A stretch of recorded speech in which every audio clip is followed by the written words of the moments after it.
ನಾರಾಯಣಾಯ ಪರಿಪೂರ್ಣಗುಣಾರ್ಣವಾಯ ವಿಶ್ವೋದಯೋ ಸ್ಥಿತಿಲಯೋ ನಿಯತಿಪ್ರದಾಯ ಜ್ಞಾನಪ್ರದಾಯ ವಿಬುಧ ಅಸುರ ಸೌಖ್ಯ ದುಃಖ ಸತ್ಕಾರಣಾಯ ವಿತತಾಯ ನಮೋ ನಮಸ್ತೆ. ಶ್ರೀ ಗುರುಭ್ಯೋ ನಮಃ. ಧರ್ಮರಾಜನು ಇತರ ಬಂಧು ಬಾಂಧವರು ವಿಶೇಷ ರೀತಿಯಿಂದ ಆದರ ಸತ್ಕಾರಗಳಿಂದ ಕಾಣುತ್ತಾ ತಮ್ಮ ಪರಮ ಬಂಧುವಾದ ವಿದುರನನ್ನು ದೇವತೆಯೋ ಎಂಬಂತೆ ಗೌರವಿಸುತ್ತಿರಲು ವಿದುರನು ಪರಮ ಸಂತುಷ್ಟನಾಗಿ ಹಸ್ತಿನಾವತಿಯಲ್ಲಿ ಕೆಲವು ದಿನಗಳು ಸುಖದಿಂದ ವಾಸಿಸಿದ್ದನು. ಮುಂದೊಂದು ದಿನ ತಮ್ಮಣ್ಣನಾದ ಧೃತರಾಷ್ಟ್ರನ ಬಳಿಗೆ ಬಂದು ತಾನು ಮೈತ್ರೇಯ ಋಷಿಗಳಿಂದಲೂ ತೀರ್ಥಯಾತ್ರಾ ಸಂಬಂಧದಲ್ಲಿ ಇತರ ಅನೇಕ ಸಾಧು ಸಂತರಿಂದಲೂ ತಿಳಿದಿದ್ದ ಅನೇಕ ತತ್ವರಹಸ್ಯಗಳನ್ನು ಆತನಿಗೆ ಬೋಧಿಸಿದನು. ಆ ಸಂದರ್ಭದಲ್ಲಿ ಆತನಿಗೆ ಮರಣಕಾಲ ಸನ್ನಿಹಿತವಾಗುತ್ತದೆ ಎಂಬ ಅಂಶವನ್ನು ಸೂಚಿಸಿದನು. ವಿದುರನು ಶೂದ್ರಯೋನಿ ಸಂಭೂತನಾದುದರಿಂದ ಆತನಿಗೆ ತಮ್ಮಣ್ಣನ ಮರಣಕಾಲವನ್ನು ತಿಳಿಯುವ ಸಾಮರ್ಥ್ಯ ಹೇಗುಂಟಾಯಿತು ಎಂದು ನಿಮಗೆ ತೋರಬಹುದು. ಆದರೆ ವಿದುರನ ವಿಚಾರದಲ್ಲಿ ಮಾತ್ರ ಹಾಗೆ ಯೋಚಿಸಲು ಕಾರಣವಿಲ್ಲ. ವಿದುರನು ಸಾಮಾನ್ಯ ಮಾನವನು, ಶೂದ್ರ ಕುಲೋತ್ಪನ್ನನು ಎಂದು ತಿಳಿಯಬೇಡಿರಿ. ಲೋಕದ ಸಮಸ್ತ ಪ್ರಾಣಿಗಳ ಮೃತ್ಯುವಿಗೂ ಕಾರಣನಾದ ಯಮಧರ್ಮರಾಜನೇ ಶಾಪಕಾರಣದಿಂದ ವಿದುರನಾಗಿ ಜನ್ಮವೆತ್ತಿದ್ದಾನೆಂದು ತಿಳಿಯರಿ. ಮಾಂಡವ್ಯ ಋಷಿಯ ಶಾಪದಿಂದ 100 ವರ್ಷಗಳ ಕಾಲ ಶೂದ್ರ ಜನ್ಮವನ್ನು ಅನುಭವಿಸಬೇಕಾಗಿ ಬರಲು ಯಮಧರ್ಮರಾಜನು ಆ ಅವಧಿಯಲ್ಲಿ ತನ್ನ ಅಧಿಕಾರವನ್ನು ಸೂರ್ಯನಿಗೆ ವಹಿಸಿ ಈ ವಿದುರನ ರೂಪದಲ್ಲಿ ವ್ಯವಹರಿಸುತ್ತಿರುವನು. ಇದಂತಿರಲಿ, ಯುಧಿಷ್ಠಿರ ಮಹಾರಾಜನು ಈ ಹಿಂದೆಯೇ ಹೇಳಿದಂತೆ ಅಶ್ವಮೇಧಾದಿ ಯಜ್ಞಗಳನ್ನಾಚರಿಸಿ ನಿಶ್ಚಿಂತ ಮಾನಸನಾಗಿ ರಾಜ್ಯವಾಳುತ್ತಿದ್ದನಷ್ಟೇ.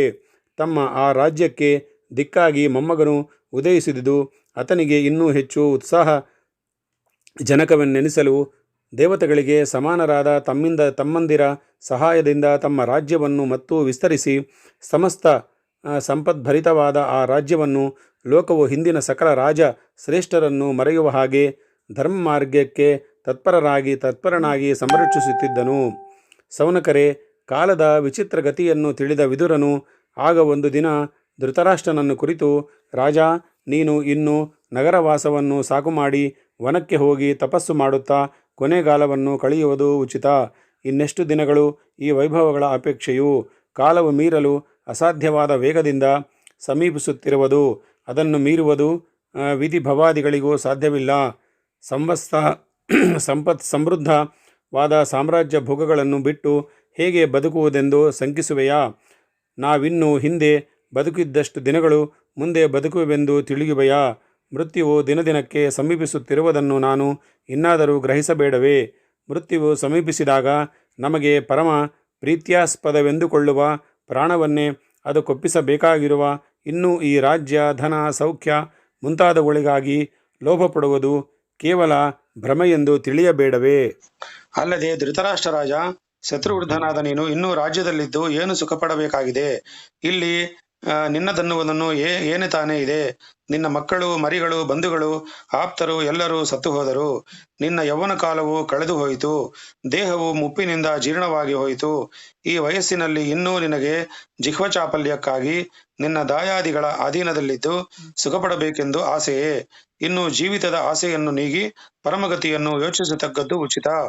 ಇನ್ನೆಷ್ಟು ದಿನ ದಾಯಾದಿಗಳಾದ ಪಾಂಡವರ ಮನೆಯಲ್ಲಿ ಭೀಮನು ನಿನ್ನಲ್ಲಿ ತುಚ್ಛ ಭಾವದಿಂದ ತಂದಿಕ್ಕುವ ಕೂಳನ್ನು ತಿಂದುಕೊಂಡು ನಾಯಿಯ ಹಾಗೆ ಬಾಳ್ವೆ ಮಾಡಲು ಇಚ್ಛಿಸಿರುವೆ? ಹಾಗೆಲ್ಲ ಮಾತಾಡ್ತಾರೆ. ಭೀಮಸೇನ ಆದ್ರೆ ಇನ್ನ ಕಟುವಾಗಿ ಮಾತಾಡ್ತಾರಂತೆ. ವೈರಾಗ್ಯ ಬಂದು ಹೋಗ್ಲಿ. ಅಣ್ಣ, ಹಿಂದೆ ನಡೆದಿರುವ ವಿಚಾರಗಳನ್ನು ಸ್ವಲ್ಪ ಮಾತ್ರ ಯೋಚಿಸಿ ನೋಡು. ನೀನು ನಿನ್ನವರು ಅವರ ವಿಷಯದಲ್ಲಿ ನಡೆದುಕೊಂಡ ರೀತಿಯನ್ನು ಯೋಚಿಸಿದರೆ ನಿನ್ನ ವಿಷಯದಲ್ಲಿ ಅವರಿಗೆ ಲೇಷ ಮಾತ್ರವೂ ಅನುರಾಗವಿರಬೇಕೆಂದು ಅಪೇಕ್ಷಿಸಲು ಕಾರಣವಿರುವುದೇ?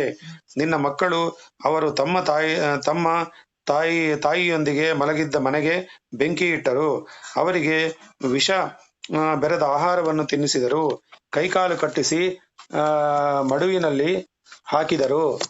ಇವೆಲ್ಲವೂ ಏನು ಅವರ ಬಾಲ್ಯದ ಅಜ್ಞಾವಸ್ಥೆಯಲ್ಲಿ ನಡೆದ ವಿಚಾರಗಳೆಂದರೆ ಅವರು ಪ್ರಬುದ್ಧರಾದ ಮೇಲೂ ನಿನ್ನ ಮಕ್ಕಳ ಬಾಧೆ ಅವರಿಗೆ ತಪ್ಪಲಿಲ್ಲ. ದ್ಯೂತದ ನೆಪದಿಂದ ಅವರ ಸಕಲ ರಾಜ್ಯ ಕೋಶಗಳನ್ನು ನಿನ್ನವರು ಸೆಳೆದು ಕೊಂಡರು. ಪರಮ ಸಾಧ್ವಿಯಾದ ಅವರ ಪತ್ನಿಯನ್ನು ಸಭೆ ಮನೆಗೆ ಎಳೆತರಿಸಿ ಮಾನಭಂಗ ಮಾಡಿದರು. ಸಾಲದುದಕ್ಕೆ ಸಕಲ ಬಗೆಗಳಿಂದಲೂ ಅವರನ್ನು ಅವಹೇಳನಗೊಳಿಸಿ 12 ವರ್ಷ ಕಾಲ ಅರಣ್ಯವಾಸವನ್ನು ತರುವಾಯಿ 1 ವರ್ಷ ಅಜ್ಞಾತವಾಸವನ್ನು ವಿಧಿಸಿ ಉಟ್ಟ ಬಟ್ಟೆಗಳನ್ನು ತೊಲಗಿಸಿ ಕೃಷ್ಣಾಜನಗಳನ್ನು ತೊಡಿಸಿ ಕಾಡಿಗಿಟ್ಟಿದರು. ಧೃತರಾಷ್ಟ್ರ, ನಿನ್ನ ಮಕ್ಕಳು ನಿನ್ನ ತಮ್ಮನ ಮಕ್ಕಳೇ ಆದ ಇವರ ವಿಷಯದಲ್ಲಿ ಇಷ್ಟು ಮಟ್ಟಿನ ಮಹಾಪರಾಧಗಳನ್ನು ಎಸಗಿದಾಗಲೂ ನೀವು ಅವುಗಳಲ್ಲೊಂದನ್ನು ನಿಷೇಧಿಸದೆ ಮೌನದಿಂದಲೇ ಎಲ್ಲಕ್ಕೂ ಸಮ್ಮತಿಯನ್ನಿತ್ತು ಸುಮ್ಮನಿದ್ದೆಯಲ್ಲವೇ? ಇದರಿಂದ ಅವರ ವಿಷಯದಲ್ಲಿ ನಿನ್ನ ಮಕ್ಕಳು ಮಾಡಿದಂತಹ ಅಪರಾಧವನ್ನೇ ನೀನು ಮಾಡಿದಂತೆ ಆಯಿತಲ್ಲ.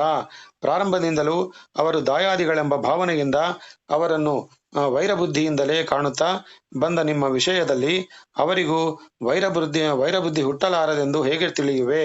ಹೀಗೆ ಅವರಿಗೆ ಮಹಾಪರಾಧಗಳನ್ನು ಮಾಡಿರುವ ನೀನು ಇಂದು ನಿನ್ನವರೆಂಬ ಸಕಲರನ್ನು ಕಳೆದುಕೊಂಡು ದಾಯಾದಿಗಳಾದ ಅವರ ಕೊಡುವ ನಿತ್ಯದ ಕೂಳಿಗೆ ಬಾಯ್ದೆರೆದುಕೊಂಡು ಬಿದ್ದಿರುವಾಗ ನಿನ್ನ ವಿಷಯದಲ್ಲಿ ಅವರಿಗೆ ಗೌರವಭಾವವಿರುವುದೆಂದು ಎಣಿಸುವೆಯಾ? ನಿನಗೆ ನಿತ್ಯದ ಅನ್ನವನ್ನು ನೀಡುವಾಗ ಇತರ ಎಲ್ಲರಿಗೂ ಅಲ್ಲದಿದ್ದರೂ ನಿಮ್ಮಿಂದ ವಿಷಾನ್ನವನ್ನುಂಡ ಭೀಮನಿಗಾದರೂ ಮನಸ್ಸಿನಲ್ಲಿ ನಿನ್ನ ವಿಷಯದಲ್ಲಿ ತುಚ್ಛ ಭಾವವು ಉಂಟಾಗಲಾರದೆ? ಅಣ್ಣ, ಇದನ್ನೆಲ್ಲ ನೀನೇಕೆ ಯೋಚಿಸುವುದಿಲ್ಲ? ಇಂತಹ ತುಚ್ಛ ಬಾಳ್ವೆಯನ್ನು ಇನ್ನೆಷ್ಟು ದಿನಗಳು ಕಳೆಯಬೇಕೆಂದು ಇಚ್ಛಿಸುವೆ? ಪ್ರಾಣವು ಪರಮಾಪ್ತ ವಸ್ತುವಾದ್ದರಿಂದ ಅದನ್ನು ಹೇಗೆ ಬಿಡುವುದು ಎಂದೆಂಬೆಯ?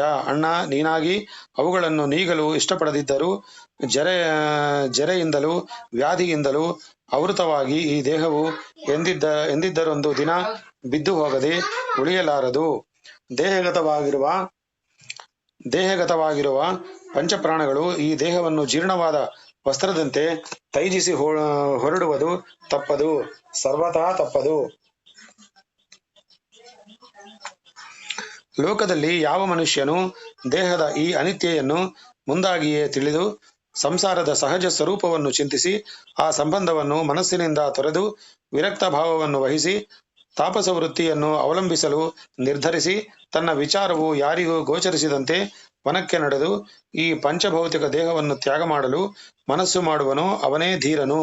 ಸಂಸಾರದ ಅನಿತ್ಯೆಯನ್ನು ತಾನೇ ದೀರ್ಘವಾಗಿ ಯೋಚಿಸಿಯಾಗಲಿ ಅಥವಾ ಇತರರಿಂದ ಉಪದೇಶ ಹೊಂದಿಯಾಗಲಿ ತಿಳಿದು ಯಾವ ಮನುಷ್ಯನು ತತ್ವಜ್ಞಾನವನ್ನು ಪಡೆದು ದೇಹಾತ್ಮಾಭಿಮಾನಿಗಳನ್ನು ನೀಗಿ ಶ್ರೀಕೃಷ್ಣ ಸ್ವಾಮಿಯ ಪಾದಾರವಿಂದಗಳನ್ನು ಹೃದಯದಲ್ಲಿಟ್ಟುಕೊಂಡು ವಿರಕ್ತಿ ಭಾವದಿಂದ ಸರ್ವಸ್ವವನ್ನು ತೃಣ ಸಮಾನವೆಂದು ಭಾವಿಸಿ ತೈಜಿಸಿ ಹೊರಡುವವನು ಅವನೇ ನರೋತ್ತಮನು, ಅವನೇ ಯೋಗಿ ಶ್ರೇಷ್ಠನು. ಅಣ್ಣ, ಇನ್ನು ಸಾಕು. ಇನ್ನು ಮನಸ್ಸಿನಿಂದ ಈ ಆಸೆ ಮೋಹಗಳನ್ನೆಲ್ಲ ವಿಸರ್ಜಿಸಿ ಹೊರಡಲು ಉದ್ಯುಕ್ತನಾಗು. ದುರ್ಲಂಘ್ಯವಾದ ಕಾಲವು ಸಮೀಪಿಸುತ್ತಿದೆ. ಸಾವಕಾಶ ಮಾಡಲು ವೇಳೆಯಿಲ್ಲ. ನಿನ್ನ ವಿಚಾರವು ಧರ್ಮರಾಜ ಮುಂತಾದವರಿಗೆ ತಿಳಿಯದಂತೆ ಹೊರಡಲು ನಿರ್ಧಾರ ಮಾಡು. ಉತ್ತರ ದಿಕ್ಕಿನ ಹಿಮಾಲಯದ ಬಳಿಯ ಪುಣ್ಯಕ್ಷೇತ್ರಗಳು ಸದ್ಗತಿದಾಯಕಗಳಾಗಿವೆ. ಆಲಸ್ಯ ಮಾಡಬೇಡ. ಇನ್ನು ಮುಂದೆ ಬರುವ ದಿನಗಳು ಈವರೆಗಿನಂತೆ ಇರುವುದೆಂದು ತಿಳಿಯಬೇಡ ಎಂದು ವಿವಿಧ ರೀತಿಯಿಂದ ಬೋಧಿಸಿದನು. ಭಗವದ್ಭಕ್ತಾಗ್ರೇಸರನು ಸರ್ವ ಪ್ರಾಣಿಗಳ ಹಿತಚಿಂತಕನೂ ಆದ ಆ ವಿದುರನು ನುಡಿದ ಆ ಮಾತುಗಳು ಧೃತರಾಷ್ಟ್ರನ ಮನಸ್ಸಿಗೆ ತಟ್ಟಿದವು. ತಾನು ಸಾವಧಾನವಾಗಿ ಯೋಚಿಸಿ ಅವುಗಳ ಸತ್ಯವನ್ನರಿತು ಆತನು ಆ ಸಾಧುಪುಂಗವನು ಹೇಳಿದ ಮಾರ್ಗವನ್ನು ಅನುಸರಿಸುವುದೇ ಶ್ರೇಯಸ್ಕರವೆಂದು ನಿರ್ಧರಿಸಿದನು.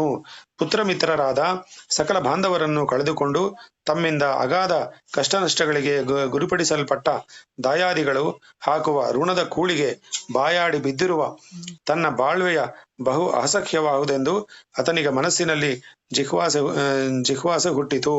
ಛೀ, ಇಂತಹ ನೀಚ ಸ್ಥಿತಿಯಲ್ಲಿ ಬದುಕಿ ತಾನೇ ನಾನು ಸಾಧಿಸಬೇಕಾದ ಪುರುಷಾರ್ಥವೇನಿದೆ? ಇನ್ನು ಬರುತ್ತಾ ದೇಹವು ಹೆಚ್ಚು ಗಳಿತವಾಗಿ ಅಶಕ್ತವಾಗುವುದು. ಆದುದರಿಂದ ಈಗ ವಿದುರನು ಹೇಳಿದ ಮಾರ್ಗವನ್ನು ಅನುಸರಿಸಿ ಯೋಗಿಗಳು ಮೆಚ್ಚಿ ನಡೆದ ಮಾರ್ಗದಿಂದ ದೇಹತ್ಯಾಗ ಮಾಡುವುದೇ ಯುಕ್ತವಾದುದು ಎಂದು ನಿರ್ಧರಿಸಿ, ವಿದುರ, ನಿನ್ನ ಮಾತು ನಿಜ. ನೀನು ಈವರೆಗೆ ಅನೇಕ ವೇಳೆ ನನಗೆ ವಿವಿಧ ನೀತಿಗಳನ್ನು ಬೋಧಿಸಿರುವೆ. ಮೂಢನಾದ ನಾನು ಅವುಗಳನ್ನೆಲ್ಲ ಲಕ್ಷ್ಯ ಮಾಡದೆ ನಡೆದುದರಿಂದಲೇ ಇಂದು ಸಕಲವನ್ನು ನೀಗಿಕೊಂಡು ಇಂತಹ ಪರಿತಾಪಕರ ಸ್ಥಿತಿಗೆ ಇಳಿಯಬೇಕಾಗಿತು. ಪ್ರಿಯ ಬಂಧು ವಿದರ, ಅವುಗಳನ್ನೆಲ್ಲ ಇಂದು ಯೋಚಿಸಿ ಪ್ರಯೋಜನವೇನು? ಇನ್ನು ನನ್ನ ಭಾಗ್ಯಕ್ಕೆ ಉಳಿದಿರುವ ಆಪ್ತನೆಂದರೆ ನೀನೊಬ್ಬನೇ. ಜ್ಞಾನ ಚಚ್ಚುವನಲ್ಲ, ಚರ್ಮಚಕ್ಷುವನ್ನು ಪಡೆಯದ ದುರ್ದೈವಿಯಾದ ನನಗೆ ಇನ್ನು ನೀನೇ ಕೈಗೆಂಬವಾಗಿ ಸದ್ಗತಿಯ ಮಾರ್ಗವನ್ನು ತೋರಿಸಬೇಕಾಗಿದೆ.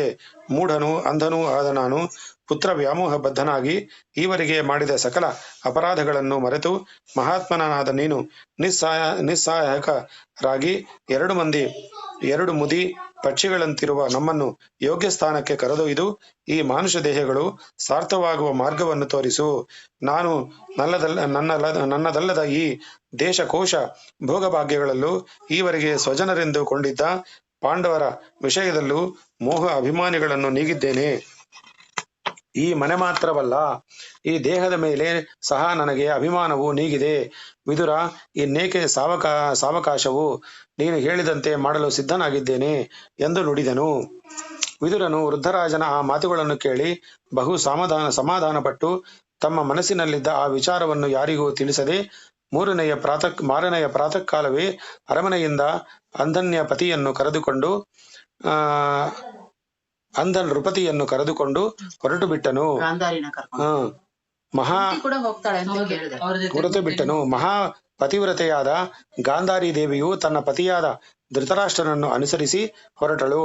100 ಮಂದಿ ಮಕ್ಕಳನ್ನು ಹೆತ್ತು ಮಹಾ ಅಭಿಮಾನದಿಂದ ಪೋಷಿಸಿ ಎಷ್ಟು ಕಾಲದವರೆಗೆ ರಾಜ್ಯೇಶ್ವರ್ಯ ವೈಭವಗಳನ್ನೆಲ್ಲ ಅನುಭವಿಸಿ ಕೊನೆಗಾಲಕ್ಕೆ ನೀನೇ ಎಂದು ವಿಚಾರಿಸುವ ಕೈ ಹಿಡಿದು ನಡೆಸುವ ಒಬ್ಬ ಆಪ್ತರೂ ಇಲ್ಲದ ಆ ವೃದ್ಧ ದಂಪತಿಗಳ ಆಗಿನ ಸ್ಥಿತಿಯನ್ನು ಮನಸ್ಸಿನಲ್ಲಿ ಯೋಚಿಸಲಿಕ್ಕಾದರೂ ಸಾಧ್ಯವೇ?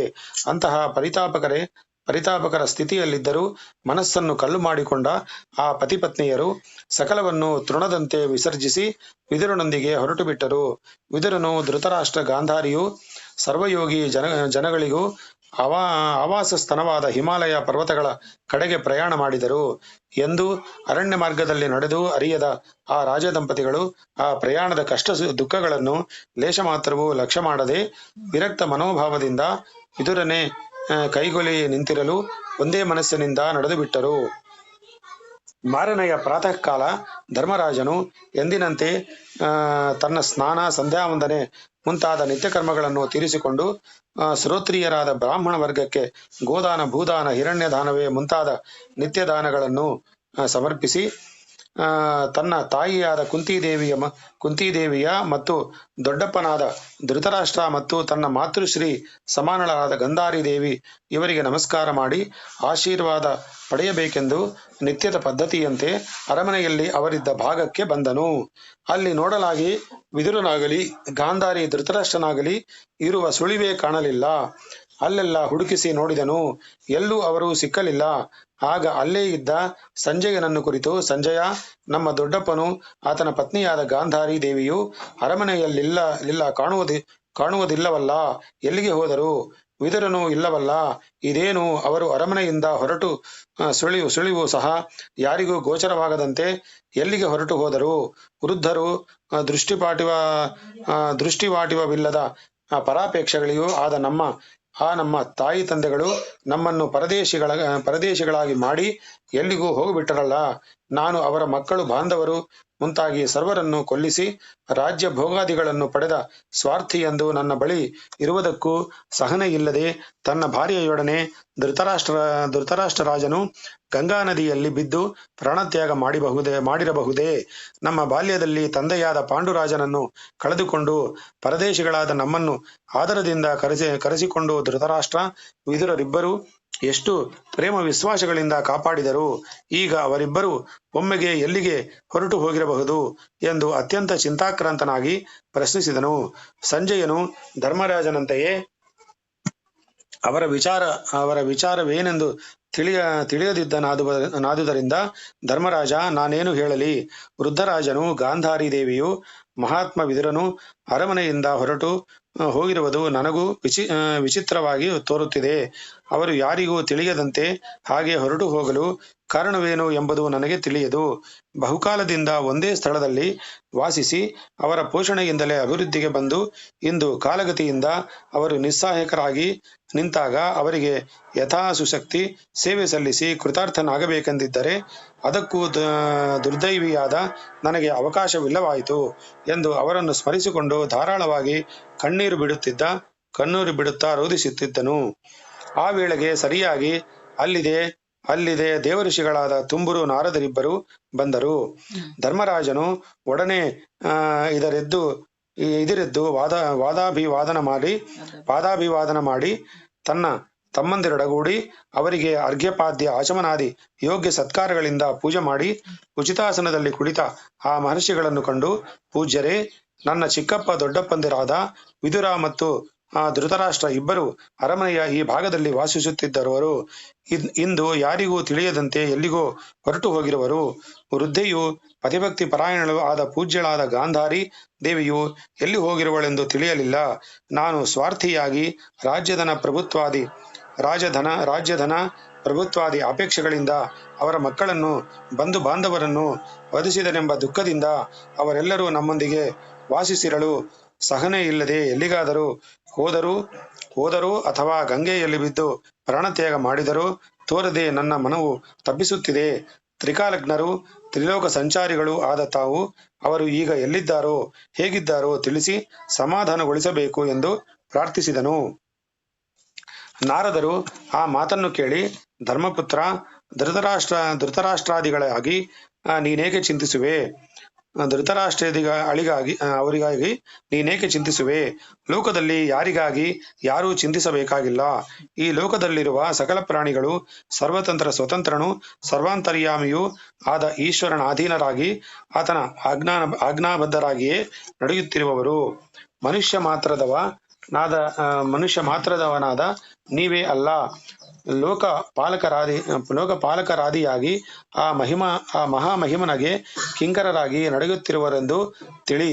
ಭಗವಂತನು ಮಕ್ಕಳು ಆಟದಲ್ಲಿ ತಮ್ಮ ಇಷ್ಟಾನುಸಾರವಾಗಿ ಆಟದ ಸಾಮಾನುಗಳನ್ನು ಉಪಯೋಗಿಸುವಂತೆ ಮನುಷ್ಯರಲ್ಲಿ ಸಂಬಂಧ ಬಾಂಧವ್ಯಗಳನ್ನು ಕಲ್ಪಿಸಿ ಯಾರಿಗೂ ಗೋಚರವಿಲ್ಲದೆ ತನ್ನ ಮಾಯಾ ಪಾಶಗಳಿಂದ ಅವರನ್ನು ಬಂಧಿಸಿ ಮೋಹಗೊಳಿಸಿ ಆಟಪಾಡಿಸುತ್ತಿರುವನು. ಇದಕ್ಕಾಗಿ ಪ್ರಾಜ್ಞನಾದ ನೀನು ಮೋಹಗೊಳ್ಳಬಾರದು. ಈ ಲೋಕವನ್ನು ನೀನು ನಿತ್ಯವೆಂದೆಣಿಸುವೆಯೋ ಅನಿತ್ಯವೆಂದೆಣಿಸುವೆಯೋ? ನಿತ್ಯವೆಂದು ತಿಳಿಯುವುದಾದರೆ ನೀನು ಈಗ ಯಾರ ವಿಷಯವಾಗಿ ಚಿಂತಿಸುತ್ತಿರುವೆಯೋ ಅವರು ಎಂದಿಗೂ ನಾಶವಿಲ್ಲವೆಂದು ತಿಳಿ. ಲೋಕವು ಅನಿತ್ಯವೆಂದೆಣಿಸುವಾದರೆ ಅದಕ್ಕಾಗಿಯೂ ನೀನು ವ್ಯಥ ಪಡಬೇಕಾಗಿಲ್ಲ. ಅವರ ದೃಶ್ಯವಾದ ಪಾಂಚಭೌತಿಕ ದೇಹಗಳು ಎಂದಿದ್ದರೂ ಕಣ್ಮರೆಯಾಗತಕ್ಕವೇ. ಆದುದರಿಂದ ಪರಸ್ಪರ ವಿರುದ್ಧಗಳಾದ ಈ ವಿಚಾರಗಳಲ್ಲಿ ನೀನು ಏಕೆ ಚಿಂತಿಸುತ್ತಿರುವೆ? ಇದಕ್ಕೆಲ್ಲ ನಿನ್ನ ಅಭಿಮಾನವೇ ಮುಖ್ಯ ಕಾರಣ.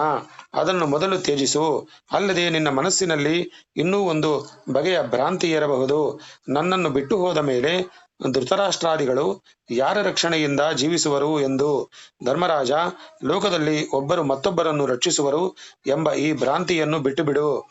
ಪಂಚಭೂತಾತ್ಮಕವಾದ ಈ ದೇಹ ಪಂಜರದಲ್ಲಿ ಸಿಕ್ಕಿಬಿದ್ದಿರುವ ಮನುಷ್ಯ ಪ್ರಾಣಿಯು ತನ್ನನ್ನೇ ತಾನು ರಕ್ಷಿಸಿಕೊಳ್ಳಲು ಶಕ್ತನಾಗದೆ ಇರುವಾಗ ಅವರು ಮತ್ತೊಬ್ಬರನ್ನು ರಕ್ಷಿಸುವುದೆಂದರೇನು? ಅವನು ತನ್ನ ಸ್ವಾರ್ಥಕ್ಕಾಗಿ ಬೇರೊಬ್ಬರನ್ನು ಭಿಕ್ಷಿಸಿದ್ದರೆ ಸಾಕಾಗಿದೆ. ಏಕೆಂಬೆಯ ಲೋಕದಲ್ಲಿ ಜಲಚರಗಳಾದ ಸಣ್ಣ ಮೀನುಗಳನ್ನು ದೊಡ್ಡ ಮೀನುಗಳು, ಅವುಗಳನ್ನು ತಿಮಿಂಗಲಗಳು ಭಕ್ಷಿಸಿ ಬದುಕುವಂತೆ ಸಣ್ಣ ಪ್ರಾಣಿಗಳನ್ನು ದೊಡ್ಡ ಪ್ರಾಣಿಗಳು, ಅವುಗಳನ್ನು ಕೈಕಾಲುಗಳು, ಬುದ್ಧಿಶಕ್ತಿ ಮುಂತಾದವನ್ನು ಪಡೆದಿರುವ ಮನುಷ್ಯರು ಹಿಡಿದು ಭಕ್ಷಿಸುವ ಕಾರ್ಯವೇ ಎಲ್ಲೆಲ್ಲೂ ಕಂಡುಬರುತ್ತಿದೆ.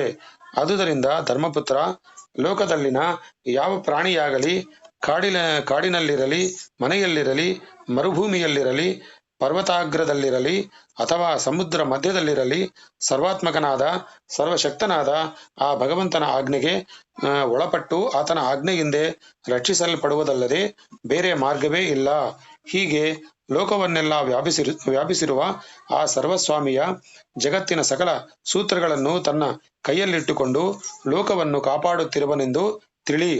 ಆ ಭಗವಂತನೇ ದುಷ್ಟ ಶಿಕ್ಷಣೆ, ಶಿಷ್ಟ ಸಂರಕ್ಷಣೆ, ಧರ್ಮ ಸಂಸ್ಥಾಪನೆಗಳಿಗಾಗಿ ಲೋಕದಲ್ಲಿ ಶ್ರೀ ಕೃಷ್ಣಾವತಾರ ಮಾಡಿ ತನ್ನ ಅವತಾರದ ಮುಖ್ಯೋದ್ದೇಶವಾದ ದೇವತಾ ಕಾರ್ಯವನ್ನು ಈವರೆಗೆ ಬಹುಮಟ್ಟಿಗೆ ನೆರವೇರಿಸಿರುವನು. ಅದನ್ನ ಮುಗಿಸಿದ ಬಳಿಕ ಆ ದೇವನು ಅವತಾರ ಸಮಾಪ್ತಿ ಮಾಡಿ ಪರಂಧಾಮಕ್ಕೆ ಚಿತ್ತಿಸುವನು.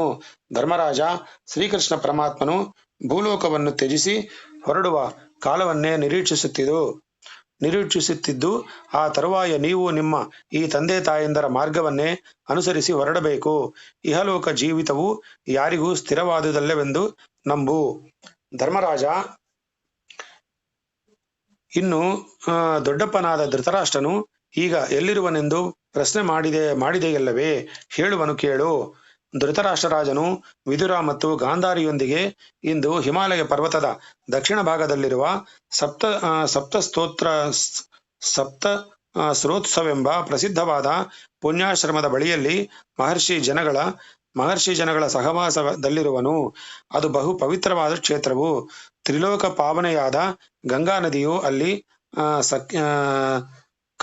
ಕಶ್ಯಪಾದಿ ಸಪ್ತರ್ಷಿಗಳ ಪ್ರೀತಿಗಾಗಿ ಅವರ ಅಭಿಲಾಷೆಯಂತೆ 7 ಶಾಖೆಗಳಾಗಿ ಹರಿಯುತ್ತಿರುವಳು.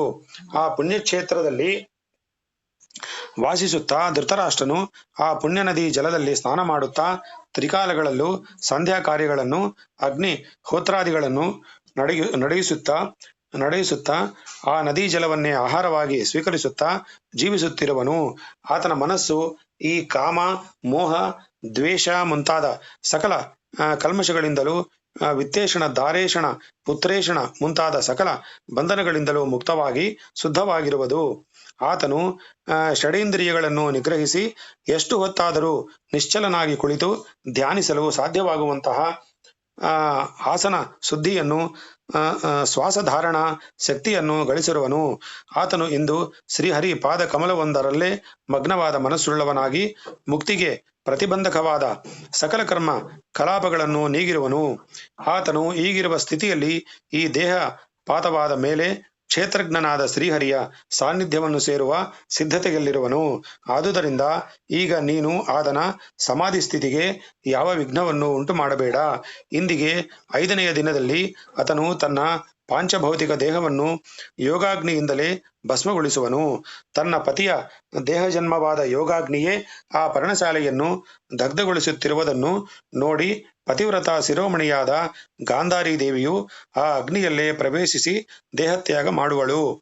ವಿದುರನು ಈ ವಿಚಿತ್ರಗಳನ್ನೆಲ್ಲ ನೋಡಿ ಹರ್ಷ ವಿಷಾದಗಳಿಂದ ಕೂಡಿದ ಮನಸ್ಸುಳ್ಳವನಾಗಿ ತನ್ನ ಅಣ್ಣನಾದ ಆತನ ಮೃತಿ ಸಂಬಂಧವಾದ ದೇಹ ಶೌಚವನ್ನು ಮಹಾ ಪುಣ್ಯನದಿ ಸ್ನಾನಗಳಿಂದ ಶುದ್ಧಿಗೊಳಿಸಿಕೊಂಡು ಎಂದಿನಂತೆ ತೀರ್ಥಯಾತ್ರಾರ್ಥಿಗಾಗಿ ಹೊರಟು ಹೋಗುವನು. ಧರ್ಮರಾಜ ಇನ್ನು ಆ ಸಂಬಂಧ ಚಿಂತೆಯನ್ನು ನೀಗಿ ಆ ಮುಂದಿನ ಮಾರ್ಗಗಳನ್ನು ನೋಡಿಕೊಳ್ಳಲು ಜಾಗೃತರಾಗಿರಿ ಎಂದು ನುಡಿದು ಆ ಇಬ್ಬರು ಮಹರ್ಷಿಗಳು ಅಂತರಿಕ್ಷ ಮಾರ್ಗವಾಗಿ ಪ್ರಯಾಣ ಮಾಡಿದರು.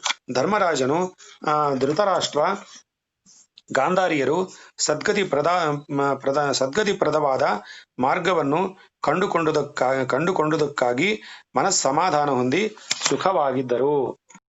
ಶ್ರೀಕೃಷ್ಣಾರ್ಪಣಮಸ್ತು.